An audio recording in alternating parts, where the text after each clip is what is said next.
Forrester survey, organisations in APAC are starting to realise the value of zero trust, with 71% of leaders saying that they're either embarking on or about to embark on the zero trust journey within the next 12 months.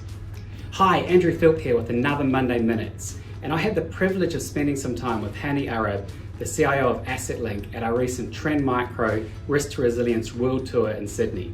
At the end of the 3 questions in 3 minutes, Hani's going to share some valuable insights about how we make zero trust adoption a practical reality in today's landscape.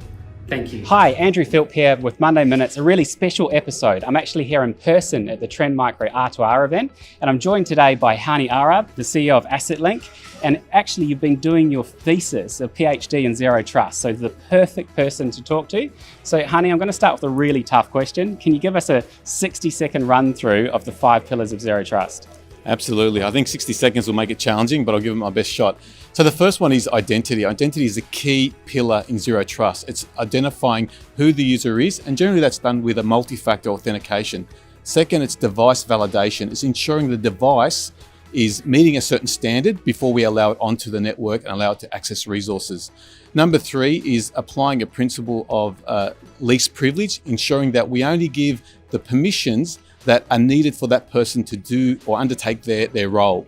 The other one is continuous monitoring and ensuring that everything that we do on the network is being captured and logged to allow us to respond quickly, or also post an incident to allow us to understand the extent of the breach.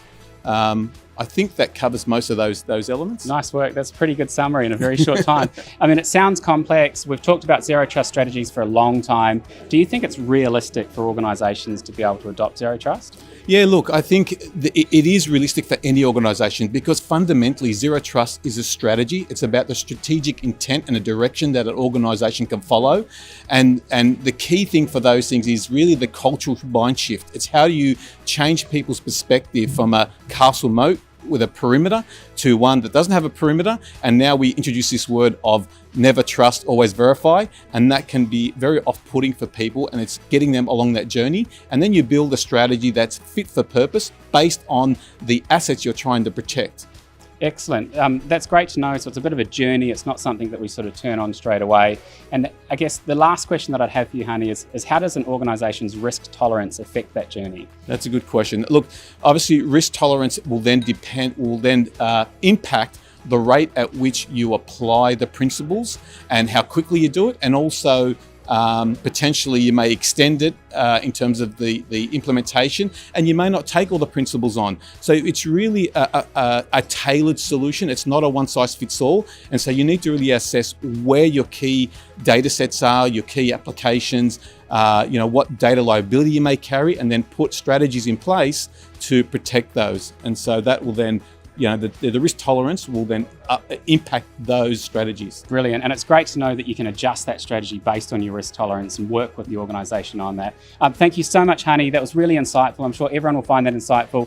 As you can all see and probably hear, we're about to kick off this really exciting event. So we're going to close Monday Minutes now and go jump on our tables ready for this event. But thank you, Hani, and join us next time.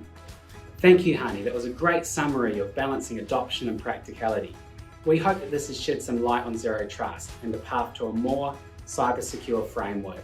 Well, thank you for joining us on this journey to make a life of a CISO easier. We'll be back again in a fortnight with another exciting episode. Until then, stay safe, stay vigilant, and we'll see you soon.